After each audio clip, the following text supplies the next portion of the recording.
Well, greetings, everyone. Thank you for joining us this afternoon. My name is Taylor McEwen, and I am the Collections and Exhibitions Curator at the South Dakota Art Museum. This virtual program is made possible through the generous support of donors like you, because the museum receives operational funding from South Dakota State University and the South Dakota Arts Council. Your donations, memberships, and gifts fund fantastic exhibitions and programs like this. Thank you. Today we are celebrating the exhibition Moments of Is, Stuart Artist-In-Residence Alums. The program invites one artist from outside the South Dakota region to the South Dakota State University campus every fall to work from the Ritz Gallery studio space, engage with faculty and students, and to create a final exhibition. The program was funded through a generous donation from Signe and Joseph Stewart, and it has been a transformative opportunity within the School of Design since 2015. Signe is an artist based in Santa Fe, New Mexico. She was SDSU Professor of Art from 1972 to 1994, and her husband Joseph was director of this museum for over 2 decades and had a tremendous impact on the visual arts in South Dakota. Moments of Is gathers artworks from 8 of the Stuart Artist-In-Residence alums and will be on display at the museum through May 12th. The title of the exhibition is taken from the name of one of Signe Stewart's paintings. The phrase grounds the artists and us in the past, present, and future. We recently hosted a virtual program with 4 of the other artists, and the recording of this program can be found on our YouTube channel. Finally, I want to thank Diana Beal, SDSU Associate Professor in the School of Design, for her help in planning the exhibit. Our education curator, Abigail Ramsbottom, will next introduce today's program and the participating artists. I'll turn it over to you, Abby. Thank you, Taylor. And hello, everyone. Welcome. Thank you for being here. Today, like Taylor said, we're going to hear from 4 exhibiting artists. And each of them will talk for about 10 to 12 minutes, sharing images of their works on display and speaking to their practices. With us are Jessica Campbell, Tanner Lind, Lori Larusso, and Izel Vargas. After their presentation, they will all be available for a Q&A. And as the artists share, please feel free to put your comments into the chat. We'll return to them for the Q&A. And first, we're going to hear from Jessica Campbell. Jessica currently resides in Toronto, Canada, and was the 2019 Stuart Artist-In-Residence. I'll leave it to you, Jessica. Okay, well, hello, everyone, and thank you so much for inviting me to come participate in this talk and the exhibition, the residency. So like Abby just mentioned, I did my residency in the fall of 2019, which was a really interesting time to be there, considering what happened a few months later with COVID and the lockdown. It was kind of like my last major foray out of my home for several years, subsequent years. And a number of things happened while I was there. It was like, it ended up being this really kind of like transformative month for my work in a lot of different ways. So I don't have tons of images here, but maybe one thing that I'll talk about is a lot of my work is produced through collage of industrial carpet. Like most of the material here, these are carpets that were made for trade shows.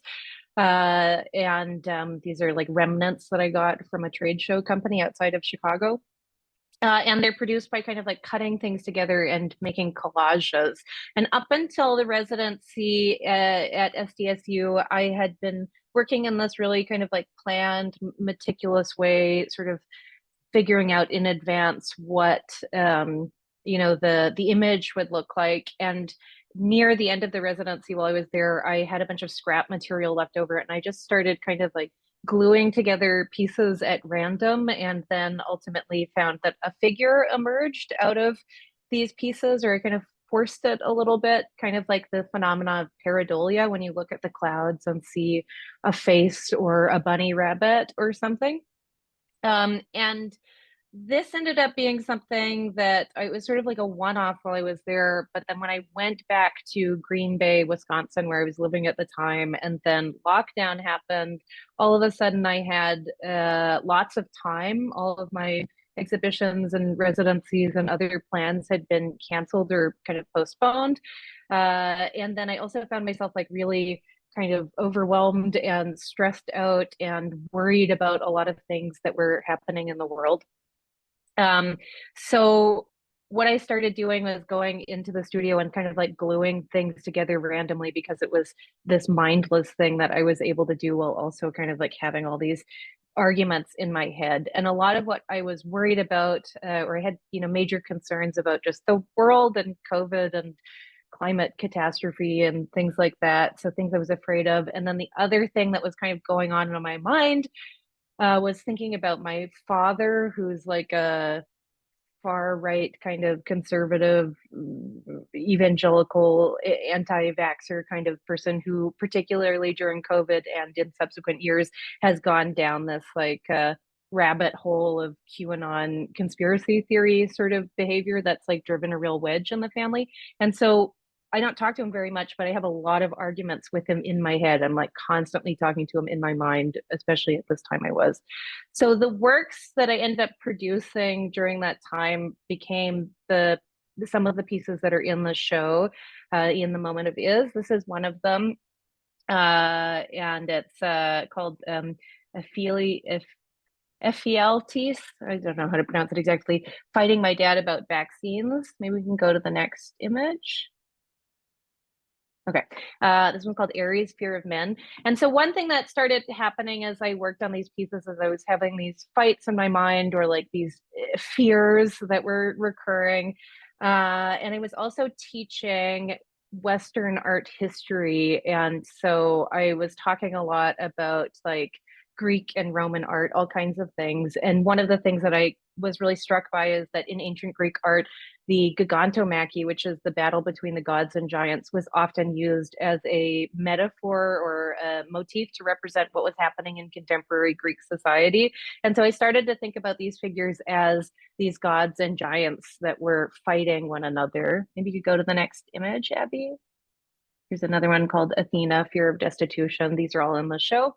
And so that's where the titles came from. They're named after gods and giants. And then the subtitles are, these anxieties that I was having or fights that I was having with my dad as I worked on them. And some of this material actually, like in this one in particular, there's like these kind of flower and leaf forms, and those were made while I was at SDSU, though they didn't get put together into this form until a couple years later. Could you go to the next image, Abby? Oh yeah, so this is an image of like some of the work that I was doing while I was there. You can see like some of those leaf and flower patterns on the wall. And most of this ended up going into like a big mural in San Francisco. Is there another image? I'm not sure how many images there are here. And then I think this is the last image. So this is just some more of my work. The image with the installation and those panels is like from an earlier body of work that I showed at the Museum of Contemporary Art in Chicago in 2018 and 19. So right before I came to South Dakota. And this is indicative of kind of the path my work had taken up until this point, where things were kind of planned out in advance and collaged together. And then the other thing that you can kind of see here in the bottom right-hand side is these like image rugs. These are tufted rugs. So another goal I had for myself while I was in South Dakota was to learn how to use a tufting gun, which is a tool for making carpet. And so these were some of my earliest forays into that. And I actually just have a huge show that opened in Philadelphia at the Fabric Workshop and Museum that's like 90% tufting. So you can see where that's taken me if you check that image out, those images out. And then there's a picture of me doing like some, I don't know, some goofy stuff there. And I think that's it in terms of my images. There's like lots of other things I'm thinking about in all kinds of my work, but I think in terms of what is in the slideshow, that's it. So I might pass it along to Abby unless there's more images. Yes, that is the last slide. And we can come back to this in the Q&A, but I think it'd be great to hear about your other work, kind of like the comic books. Yeah, but I can move forward, or would you like to talk a little Yeah, bit I about mean, that? I work in textiles. I also am a cartoonist. I've published a few graphic novels. There was one that I brought the work with me when I was there called Rave, which came out in 2022. Though I didn't really work on it while I was in the residency, I just had it with me. And so I think there's this kind of like relationship between the textile work and the cartoon, the comics. I think a lot of my work is having kind of central to it a cartoon, or like, which I think of as like a distillation of the world into an eminently readable iconographic form. And this is something that I think of happening kind of in my graphic novel, literal cartooning work, but also in a lot of the textiles work that I do. It has often like really readable images within them.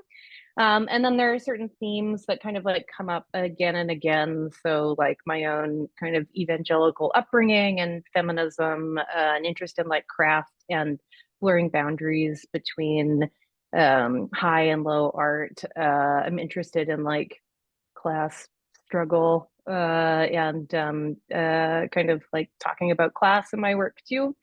There's like all kinds of things like swimming around.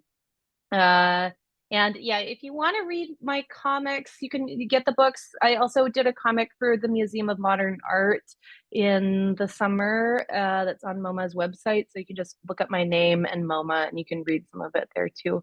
And then I'm happy to answer more questions later as well, but I will, I think, pass it on to the next artist. Okay, thanks, Jessica. Thanks. Yeah, so next we'll have Lori Larusso speak to her work, and Lori lives currently in Louisville, Kentucky, but I just heard that she's actually in a residency in Rhode Island, if I understood that correctly. And Lori was the 2020 Stuart Artist-In-Residence. So take it away, Lori. Hi, yes, thank you. Thanks for having me. And thanks for including me in the exhibit. So I was artist in residence in fall of 2020. So maybe unlike Jessica, I was just like right in the pandemic after we had kind of settled into this is our lives now. You know, everyone was still masked. But for me, it was the first time that year that I had really been working in more of a setting where I was in conversation with other people, like anyone at all. I did have access to my studio in Louisville over the pandemic, which was hugely meaningful to me, but I was all alone, which mostly I like to be all alone. But there is some benefit to having some interaction and having some of the students and the faculty wander in and kind of engage in conversations about my work, about their work was really meaningful to me, especially at that time. So to address some of these pieces, so all the pieces that are in the museum were either made before my residency or after.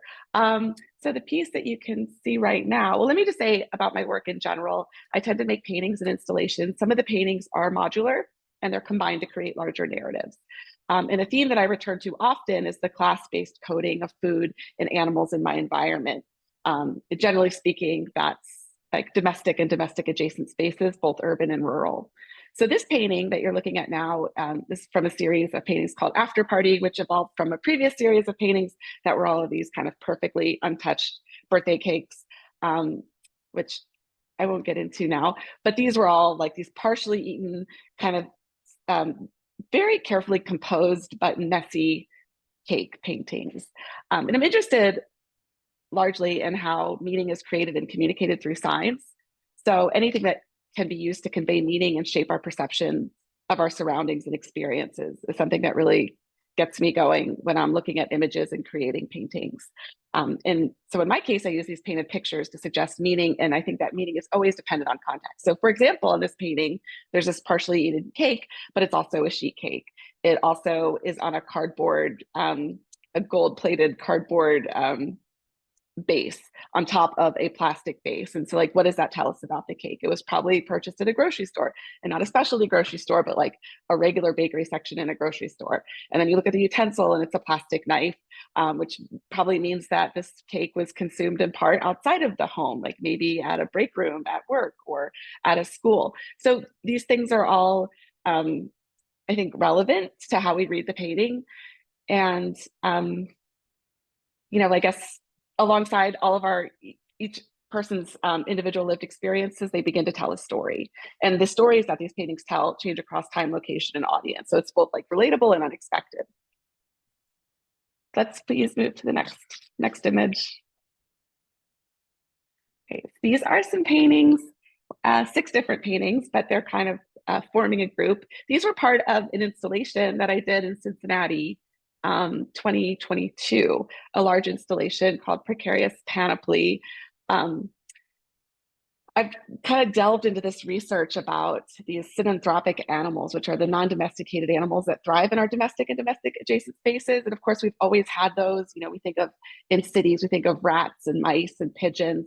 But the thing is that those animals that are living alongside humans and thriving alongside of us is growing, and people are studying them, and it's actually interesting. A lot of them are living longer, reproducing more, all of these aspects that signify greater health.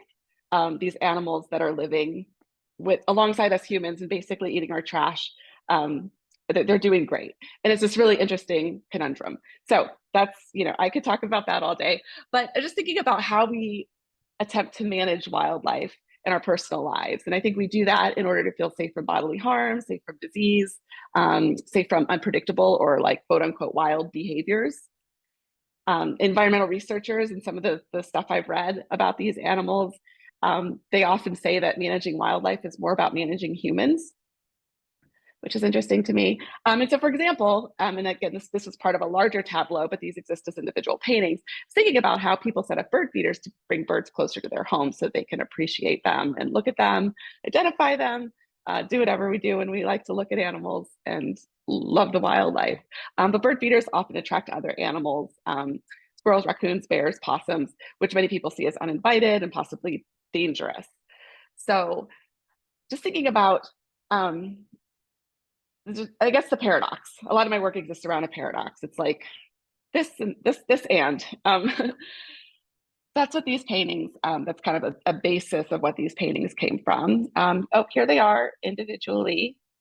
The bears especially like the hummingbird feeders because it's like sugar water.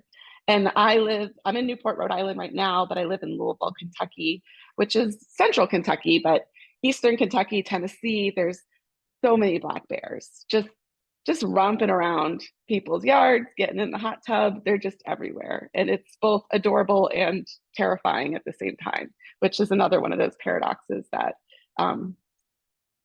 delights me. Next slide, please. Okay, so this is a bunch of different pictures. There's me in my studio. Looking at my sketchbook. So, okay, that's interesting. So I do carry sketchbooks with me. Actually, I have a little teeny tiny sketchbook right now here. So one thing I did while I was in residence is I keep a sketchbook. I collect ideas, I collage in it, and it becomes kind of like a really rich part of my research and part of my history and my time. So actually, if I had been in my studio in Louisville, I might have pulled the sketchbooks that I had while I was in residence in Brookings, because they always kind of point to a certain moment in time and what I was thinking about, what I was reading, what I was looking at. These other images, there are some images of these cocktails and some coffees. So I do a lot of images of isolated, mostly food items. Again, with the kind of the coating. So one of the coffee paintings has like a lipstick stain on the rim, which kind of gives you a clue as to maybe who's drinking the coffee or like what the context is. And the other image in the top right is an installation I did in 2019 that is at Kentucky Art Museum in Louisville, called A Pastiche of Good Intentions, and it's this banquet scene. So this is a precursor to my research on synanthropes, but as you can see, it engages all sorts of imagery of various animals that are made to look like food and food that is made out of animals. And there's some humor there. And it's all existing in this one kind of large banquet. And there's also language happening, like the little lobsters wearing a little Happy New Year tiara, and there's like the bats that say thank you, thank you, thank you. So anyways, there's a lot going on there. And then for my final presentation, when I was at Brookings, with the bottom right photo you can see, and then there was also underneath, I did these cutouts. It's kind of white on white with these papers, and the one says coffee date, smoke break. Yeah, just thinking, like I said, a lot of the work touches on class and the relationships and then the coding and, you know, what does it mean to be on a coffee date versus taking a coffee break? Like who's, you know, looking at the relationship of the people working service jobs, the people who are being served. Sometimes, you know, you're both of those people, depending on your situation. Yeah, just exploring some of those ideas. So I can talk more, but I think maybe I'll hold it till the end, if that's good, and we can move on to the next artist. Sure, yeah. Thank you, Lori. And I definitely have more questions for you. I assume the audience will too. So now we'll hear from Tanner Lind. Tanner was the 2023 Artist-In-Residence, so the most recent one, and he currently is living in Portland, Oregon. Go ahead, Tanner. Hi, thank you for having me today. This is really quite an honor to be included in this exhibition and a part of this talk today. Yeah, like Abigail said, I was the most recent resident, and so most of the work that is in the exhibition that you can see is fairly new. And from the residency, there's one new piece that we'll look at. But my work is really I'm interested in exploring this kind of evolving language of marks, color, images, material interactions, thoughts, kind of, et cetera, that kind of arises from process and specifically from a dynamic interaction with materials. I don't really approach my studio practice or making with like a culminating image in my mind. I'm not following a blueprint. I don't really sketch. I kind of treat it as a meditation and come to the process openly and try and stay in the moment where I'm allowing my materials to influence me in my decision making instead of dominating or controlling them. You know, I'm not using them as a means to an end. And that's kind of in a response a little bit to maybe a resistance to some of our conditioning in society of, you know, from our capitalistic systems to be producers and consumers. And instead of, you know, there's this mentality and, you know, it's very capitalist to exploit and use our materials and our natural surroundings to our benefit and to what we perceive as an ideal you know, betterment of humanity, quote unquote. But so this is kind of looking at a reversal of that, of how can we live harmoniously with our surroundings and our existence, but doing that with materials.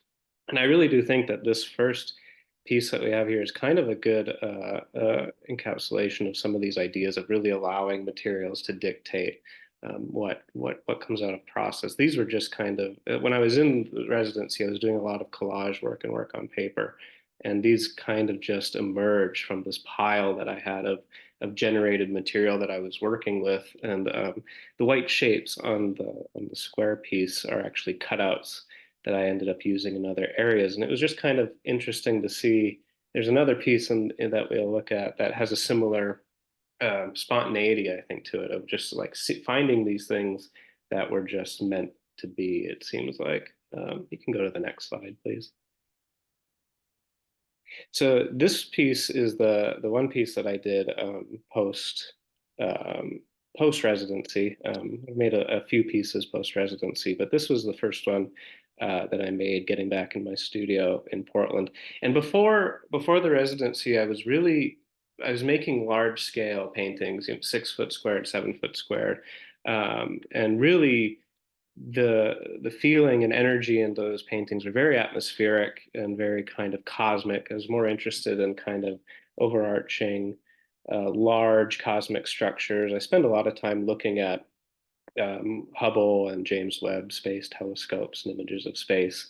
And I don't reference those directly, but they definitely have an influence in the energy, the shapes and marks that I make, and they definitely sift through my subconscious. But I noticed a shift while in residency because I had to shift scale a bit. I couldn't work so large. There was more of this like reversal from this macro exploration into micro. The forms become more biological than they are cosmic. And so there's kind of now this interesting tension that's playing in the studio between macro and micro. Yeah, I think we can go to the next slide. So this is, I think, probably my favorite piece that came out of the residency. And it actually, there's a little bit of a funny, this is another one of those where it was kind of just spontaneous, that just kind of happened to come out of process. And actually it was Diana that came into the studio and all this chaos that's happening in the space. And she's like, oh my God, there's something right there. And it completely shifted my perspective away from what I was working on and thinking more about these process things. Process is so important to me in my work, but I always find that there's such a struggle in communicating visually to an audience about process in a static painting or a static work of art. It's very difficult to communicate without the artist being there, or information about the work. But I felt like was the first step into kind of exploring how to talk about process. The piece, the paper that it's originally on started out to be a test, like on the first day of the residency. If you see it in person, you can actually see notes that I was writing about material tests that I was doing. And it kind of just emerged. But this, from the residency and the first piece, have really been catalysts moving forward for my practice, that have really made me start thinking about things that are on the periphery, things that are on the edge, things that are blurry, not so clear. I think for myself and for a lot of other artists, when we're in the studio, we're so focused on what's right in front of what we're making, the intention that we're putting into something, and we kind of can get almost a little myopic, a little tunnel vision, and we don't always necessarily notice the things on the outside or on the edge. And when I got back from the residency, I started pulling out all these old like canvases that I had, that I was just, for like the past 4 years, of clean my brush on, or just like testing a color, and they're taking on an aesthetic of their own. So they're becoming this kind of, they're talking about process, but they're also have their own aesthetic and language that is related to the work, the work that I'm actually, it's all work. But and then along with that, I recently, since getting back, I moved out of a studio that I was in for a few years, and I think I meant my spaces get quite chaotic when I work, and I emptied out my studio and found all of these, like the walls just have these beautiful marks that are left, that you're not thinking about them. They're spontaneous. They're throwaway. They're just cleaning a brush or testing, or spills and drips and things on the floor. And I was just had an urge to like take my saw and cut up chunks of the floor and the drywall and be like, I'm taking you with me, but I can't. So there was kind of the sadness of, I'm losing all of these marks, all these peripheral things. How can I can't do that again. So thinking about moving forward, I mean, well, I think the first thing I did when I got in my studio was stretch canvas over every part of my studio so that I can capture these marks, whether I use them or not.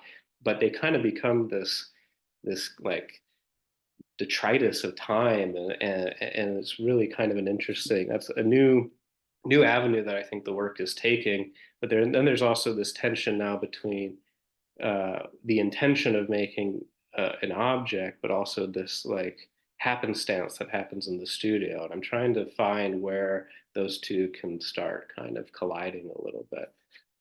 You can go to the next slide.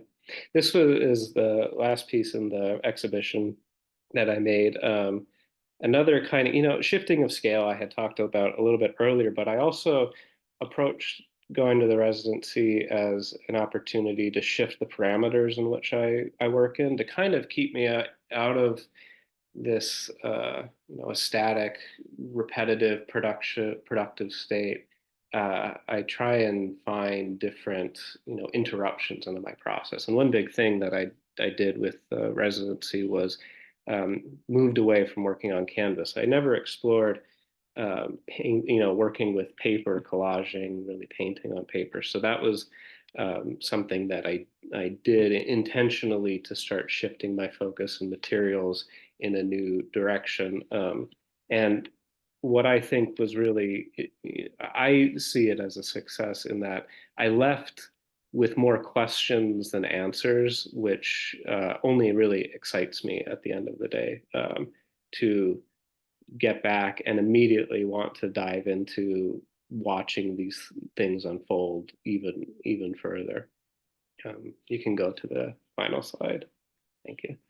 Yeah, so I guess there's some photos of me and of my older work. These paintings are a few years old now, but you can definitely see some more of the atmospheric qualities, I think, in these paintings versus some of the more biological qualities in the work from the residency and newer pieces. But I'm interested in both of those simultaneously, and really just the different lengths to which abstraction and painting can really be pushed, and how that language, where does it break, where does it fold, where does it go, just kind of following it in many different kind of branching directions. Yeah. I think that's all. Thank you. Thank you, Tanner. And we have one more artist today. Izel Vargas will be speaking. He lives in Delray Beach, Florida currently, and was the 2016 Artist-In-Residence. So take it away, Izel. Hello, everyone. Thank you for having me, everyone here. Yeah, I was there in 2016, and so much has happened since then. I've also become a father the year after I was there. So that changed a lot of my worldview on a lot of things. But just to kind of talk a little bit about some of these works that are here now. This is Would-Be Sunsets. It's a mixed media piece, mostly just a little bit of paint here, a little bit of paint markers, and my whole thing has been kind of mining pop culture to create these sort of non-linear narratives, if you will, of situations that I feel are just very relevant to my my life and the life of many folks where I'm from. I'm originally from South Texas on the U.S.-Mexico border, and a lot of that culture and a lot of that hybridity, a lot of the in-betweenness, liminality, if you will, of living in such a region, really shaped my worldview. And so a lot of the works I do tend to be, kind of these hybrid pieces of work that is taken from not just American culture, but Mexican culture as well. So I end up, fusing all this together in these really strange mindscapes. A buddy of mine, Will Tucker, back in Kentucky, called them mindscapes, and I'm like, I like that. So they're this sort of layering of images, almost in a dreamlike state where things just don't seem to materialize altogether. Sometimes they are there, but sometimes it's just little fragments, little bits and pieces, and it just resonated with me so much as I was working with as I advanced in my work. This was from just after the residency. This was from 2019, and this was done on a recycled banner. A lot of things that I was doing at that time, I mean, I still kind of do it. There's a little element of recycling and trying to reclaim some of my some old work, or even just stuff that's been discarded. And I really enjoyed what Tanner was saying about using old paper, things that you used to make marks on, because that happens to me all the time. And I love that you mentioned that, man, because it's such a powerful thing, finding these old things that we marked on or discarded, and it's almost a timestamp from that time or whenever it was. And I'm such a pack rat that I don't throw away anything. And my studio there, or I should say the gallery there, the Ritz Gallery there, sometimes was kind of a mess because I never wanted to throw anything away. I just kept everything nearby and in arm's reach to be able to just, collage stuff or maybe just draw from things, or even recycle them. But yeah, I was very much into getting alternative materials, alternative ways of making my work. And one of them was these banners. On a separate residency, in a residency at the McCall Center for Visual Arts, the McCall Center for Art and Innovation, sorry, they were just throwing away a lot of this banner scrim that was printed on for some of their signage. And I said, hey, I can use some of that. And I bought a grommet puncher. I started making these, I started cutting them out and working with what imagery was on there already, and then just kind of layered over that. And then I punched my own grommets to make my own sort of these signs and banners. I'd also worked several years as a sign maker when I had right before college and then a little bit after college. It always was to me such a waste when we throw away so many things. So I started keeping a lot of these banners before we tossed them out. And so they end up becoming some of the work for me. Next slide, please. And so a lot of the things that I've been, that I touch upon are just going into pop culture, religion, power structures, fragmentation, border culture, all these things, they come together in these pieces here. And the one major question is, why do you have so many of these little pink houses in your work?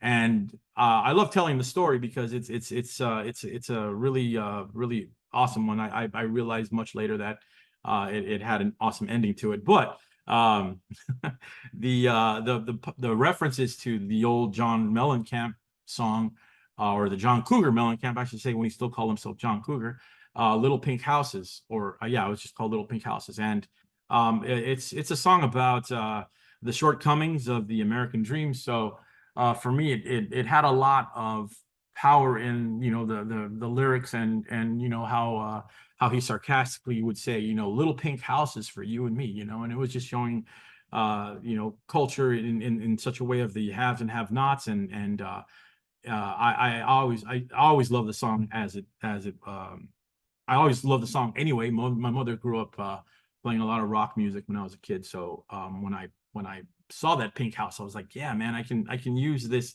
little pink house to help talk about other things in here, and it's kind of having a lyrical or even a song as a backdrop to some of these pieces. And they'll also have instances of or connotations to immigration or even religion, and death and all kinds of things that I just throw in there that I feel like really tie the piece together for me, at least, and maybe would resonate with a viewer. But the Little Pink House has been kind of a fixture in a lot of the works for a few years now, and I really do love having it there. Next slide, please. Okay, and there's yet another one, and we're here kind of looking at this, and when I was making it, I said, is this being taken apart or is it coming together? And I like having that ambiguity there, and trying to make people think about what is actually happening here. Could this be the breakdown of a household, or could this be the coming together of something? I like having these sort of liminal, almost like little plates of grass or little miniature landscapes that I can work within, or astroturf, sometimes I think of it as, and what is going on there, what's coming off of it. And there's a lot of drawing and sketching and collage underneath a lot of these works that sometimes peek through and may influence the reading of the piece. But yeah, I that's a lot of what I do, is just that I try and make these sort of mindscapes out of materials that mean a lot to me. And every now and then someone really loves it so much that they want to take it home and buy it, and that's always the best. But sometimes I'm a little worried because people they think they might be a little too dark or in nature or in what they're saying. But I mean, that's just how I am. I have a pretty dark sense of humor as it is. So but yeah, next slide, please. There we go. And here's a collection of some of the pieces, a couple of pieces here from the residency. And there I am with Mr. Steele at the opening, at the end of the whole show. And I have to say, it was, you know, such an amazing time to be there, and being able to work in a space, and, you know, being able to communicate with students. I was, you know, adjuncting at FAU down the road here, Florida Atlantic University, go Owls. And while I was here, you know, I was able to still, you know, communicate with students, and it was a lot of fun. You know, Diana and Peter and Mark and Scott, they would bring their students to class to the space every day, and they'd look around, and it was always nice chatting with them. Some of them would come after hours, which was awesome. I would just sit down and have a conversation about, hey man, what do you do? And I would like to learn a lot more about what they did. And sometimes we chit chat about art, but a lot of times it's just chit chatting about life. And a lot of what I do is that. A lot of this is kind of chit chat about life for me. The space was great. It helped me, you know, move things around a lot. It helped me, you know, try and work a little bit more minimally with some of the imagery, just so I can fill up the space. When I got to South Dakota there, I basically had mailed myself a box, and I put as much as stuff as I could in there to be able to make work from, and I recycled a lot of things that I found in the area, and just made it happen. But yeah, it was such a great experience. I really loved being there, and I also wanted to thank Jeff and Sue Grant, who let me borrow a bike for the entire month I was there. So I was able to get around town and grab a bite to eat, or go to Wooden Leg and have a drink. It was just a great experience, and I just, you know, one of the better residencies I've ever been on, folks. But yeah, that's pretty much me. You see a little mix of everything that I've been talking about in this slide here, and I'm excited to answer some questions for you if you folks have them. So thank you very much. Thank you so much, Izel, and everyone, for sharing. This has been a great program already, and we still have a little bit of time for the question portion. And I will actually start us off with a question for each of the artists. Considering the exhibition title, Moments of Is, which grounds us in past, present, and future, how did the Stuart Air program impact your artistic practice, either before, during, or after? Well, for me, Well, go ahead. You got it. No, I mean, I don't know. I kind of addressed this a little bit when I was talking about my work, but I feel like the you know, just the consistency of working in the same space all of the time, and then having kind of limited materials with me that I wanted to use up in their entirety while I was there, really ended up kind of changing the course of my work in many different ways, when I was also able to kind of experiment with new ways of working, like using this tufting gun in my instance, which has also kind of like altered the direction of my work. And so yeah, I think it was like quite transformative in terms of the work that I made there, and then also subsequent work that's happened since.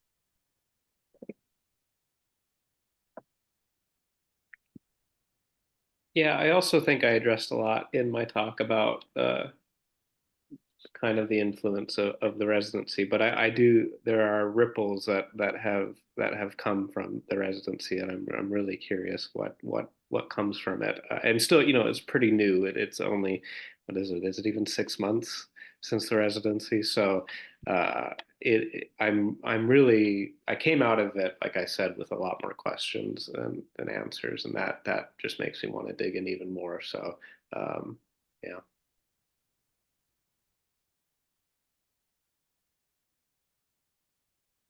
Hi. I think it's always hard for me to pinpoint, you know, what one particular experience contributes to my practice, even though I know that it definitely has in a meaningful way. I mean, I just want to say, you know, the faculty were really generous while I was there, and I really enjoyed my conversations with them about what they were working on, what I was working on.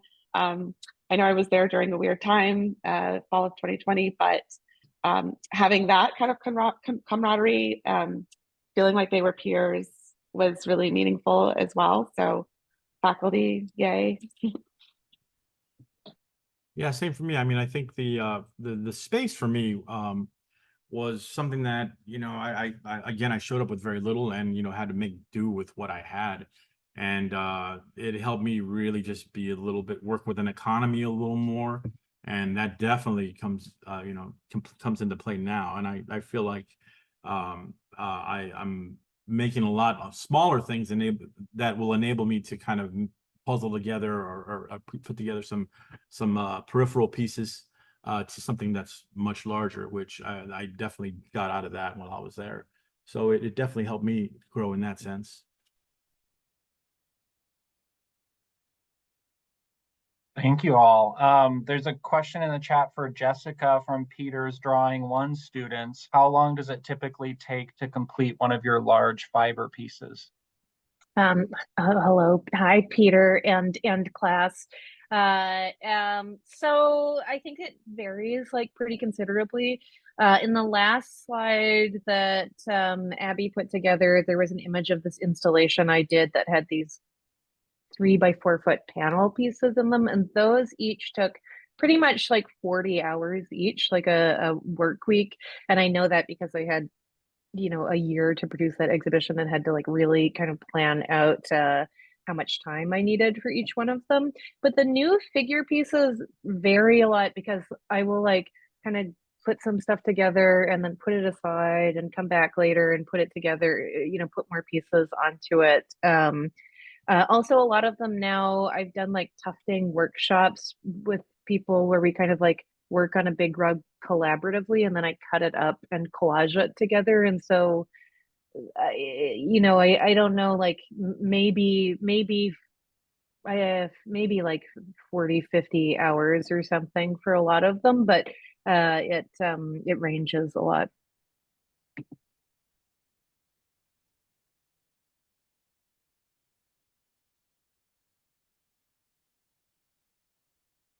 If nobody else is jumping in, I'm interested, and this is my first time meeting all of you, and I'm seeing your work, and all of you are doing some sort of like collage or assemblage, putting images together. Lori, with your work, you're kind of using your various pieces in connection with one another.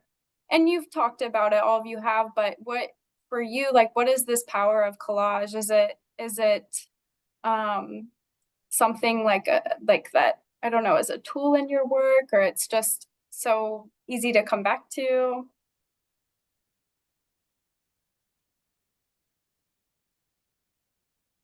I guess I can start. I really didn't play much with collage before the residency. That was kind of a new exploration for me.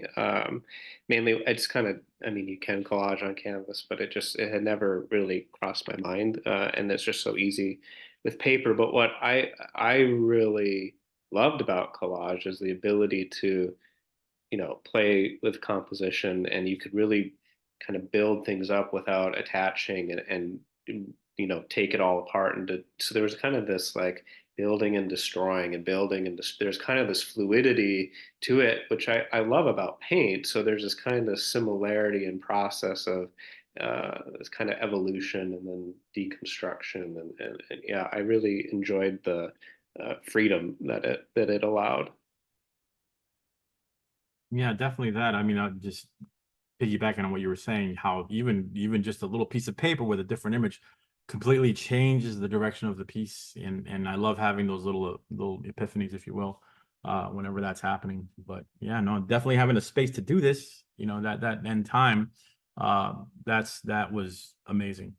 That's what I loved about that. And I do collage. I mean, I'm not making collages in the traditional sense, but there's a way that I work with images, which is very much collage based. I think I'm pulling bits and pieces from found imagery. Sometimes I take my own photography, but most of the reference images I use are pictures people have sent to me or stuff I find online. And I'm just, pulling the elements that are necessary in order to create the image that I want to make. So it is very much based in collage. And I just think of these images as kind of like, it's like a box of supplies of, it's stuff to pull from. And there's always so much there for me. It just never, it hasn't gotten old for me yet. I think for me, if left to my own inclinations, I'm like an extremely uptight, rigid person and make drawings and comics and paintings, whatever, that are sort of like extremely planned out. And collage for me has like introduced an element of like chance and play and kind of like surprise that makes it like more exciting to work in the studio, or it's kind of like nice to bounce around between different modes of work. And that's something I found collage has provided.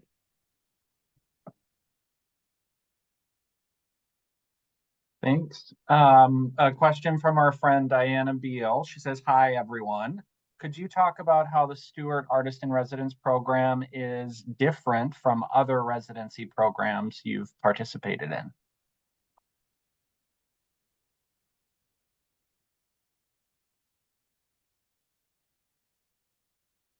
I can start. I'll just say, I mean, one, it's something that's particular to this residency is that it's located within a university, which is, there are other artist in residence programs, but in universities, but I think this is the only one that I've participated in.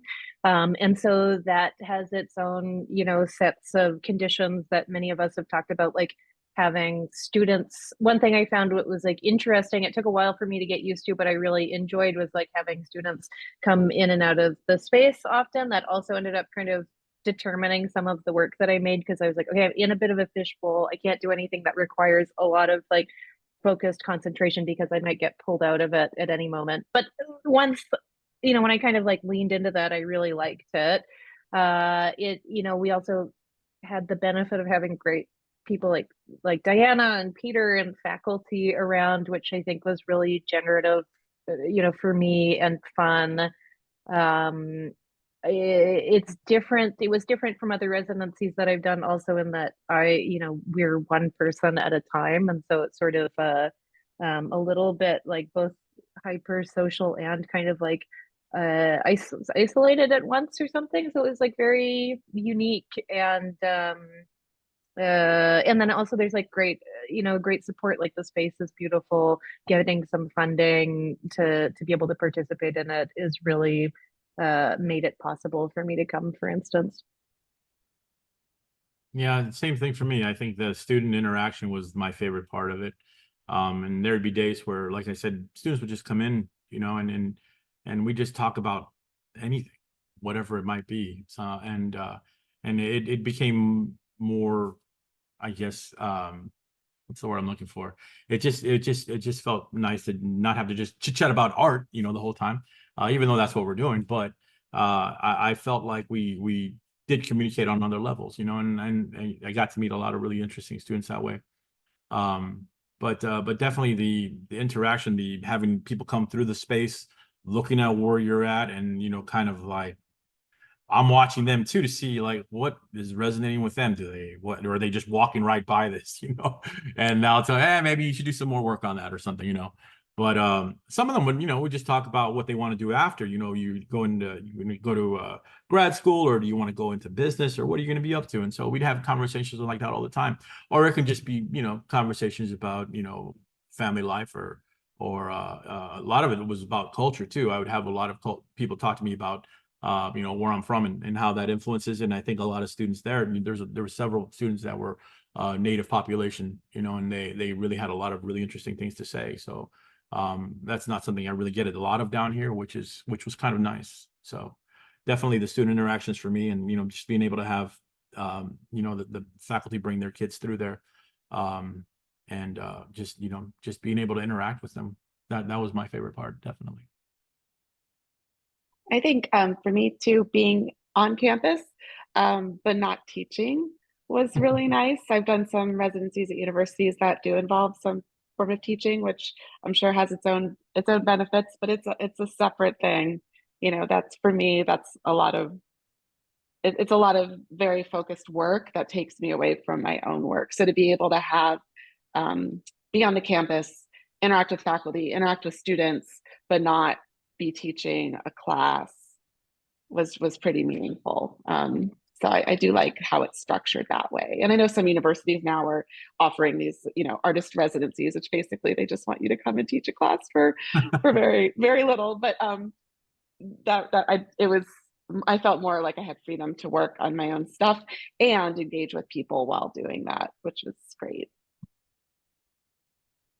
Yeah, I think I have similar sentiments all around, but definitely the engagement with people for sure. I mean, other residencies that I've been on, it's isolation. It's kind of do your own thing. I mean, and I like that. One of my favorites was actually in the middle of nowhere, about 45 minutes out on a farm, 45 minutes from the nearest town, and you're just kind of out there by yourself. But no, like but it was a challenge to, yeah, get comfortable with people coming into the studio and keeping the door open, and because you're just not used to that necessarily in your own space. You can kind of shut the door and get comfortable, but it was learning a new way to work and a new way to engage with people. But it was fun also for people to see the process and talk about it and come in every day and chat and see what's changed and talk about it. So yeah.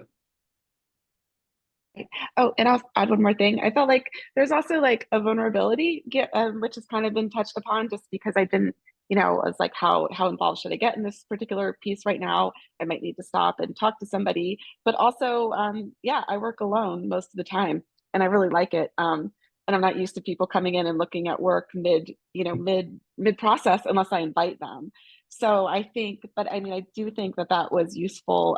Some of the feedback I got from the students, like kind of just showing like, I kind of don't know what I'm doing right now. Like, yes, I know what I'm doing. I'm a professional technically, but I'm in this process and I don't 100% know what's going to happen. And it could be a huge flop. Like, I think it was maybe good to share that in the educational setting. Absolutely, yeah. The just hearing how real it is, like I have no idea what's going on here, and I'm just kind of piecing it. Yeah, making it up as I go, dude. So I did a lot of that, definitely. I also want to say that I saw a student practicing his lasso outside one day, and as a Canadian, that like blew my mind. That would also blow my mind as an American.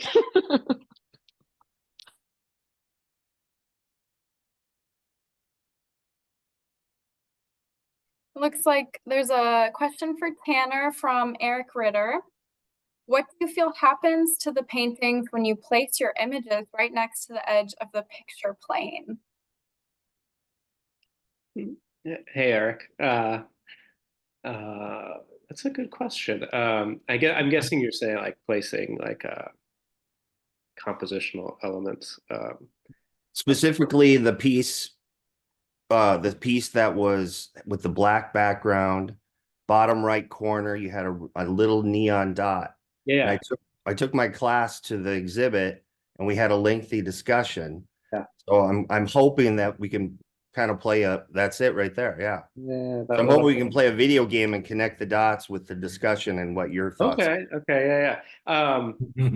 I mean, I'm definitely interested in drawing the eye towards the edge within a lot of these, like making the illusion that there are things off of beyond the picture plane, calling attention to the edge. But also with some of them, it's just it's a little playful, like just that little. I think a lot of people that have seen that piece have said, "Oh, and you left this drip here in the bottom," and it was like, no, that actually I cut that, I masked that, I took time to make that little intentional mark as a way to catch your eye, as a in a sense. Yeah, does that answer your question? I mean, we can keep talking about it, but pretty close. But it's not only in that painting. You that's kind of a continual motif where you'll hug the edge on the other paintings. I do a lot. I like to call attention to the edge. I work with the square a lot. I mean, pretty much exclusively with the square, and mainly because it is a difficult format to work on compositionally. It's easy to make symmetrical and even compositions on a square. So to try and create dynamic and weighted things that look a little off kilter, drawing attention to the edge is one way to do that. I will say in some of the works that I'm doing now, I'm actually trying to contain things within the edge. I'm looking, instead of this kind of expanse beyond the edge, it's what is the edge as a containment tool. So that's kind of where things are evolving moving forward. So Thank you. yeah.